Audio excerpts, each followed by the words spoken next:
রাজনৈতিক দল ছাড়া, একটা গণতান্ত্রিক রাজনৈতিক দল ছাড়া গণতন্ত্রকে প্রাতিষ্ঠানিক রূপ দেওয়া খুব কঠিন। সেই কারণে তিনি বিএনপিকে তৈরি করতে চেয়েছিলেন একটা সত্যিকার অর্থেই একটা গণতান্ত্রিক রাজনৈতিক দল, যে কথাটা আমি সবসময় বলি।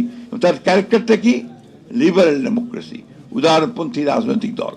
এটা কোনো রেজিমেন্টের রাজনৈতিক দল নয় বা কোনো গোষ্ঠীভিত্তিক রাজনৈতিক দল নয় এটা। তৃতীয়ত, তিনি বাংলাদেশের অর্থনীতিকে টেনে উপরে তুলতে চেয়েছিলেন।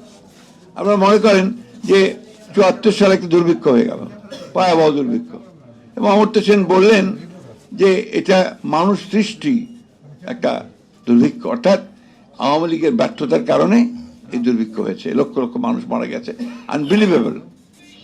সেই দুর্ভিক্ষ পীড়িত এবং নিক্সনের ভাষায় একটা আপনার বটমলেস বাস্কেট, সেই দেশটাকে তিনি টেনে উপরে তোলার চেষ্টা করলেন। এই কথাগুলো কিন্তু আমরা সব জায়গায় বলি না সেইভাবে। তার কৃতিত্বটা কিন্তু এই জায়গাগুলোতে।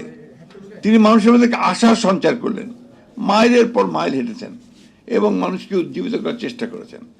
আপনার কৃষকের কাছে ঘরের দুর্গেরা গেছেন। আমার একটা কথা মনে আছে, আমি তখন এসএবারি হিসেবে একান্ত সচিব হিসেবে কাজ করছিলাম ওই সময়।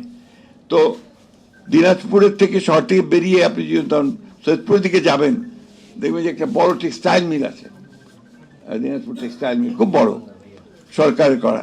তার পাশে ছোট ছোট কতগুলো গ্রাম আছে। তো উনি একবার ওই দিনাজপুর থেকে বেরিয়ে যখন তিনি সৈয়দপুর দিকে যাচ্ছেন, হঠাৎ করে তিনি গাড়ি থামিয়ে দিলেন।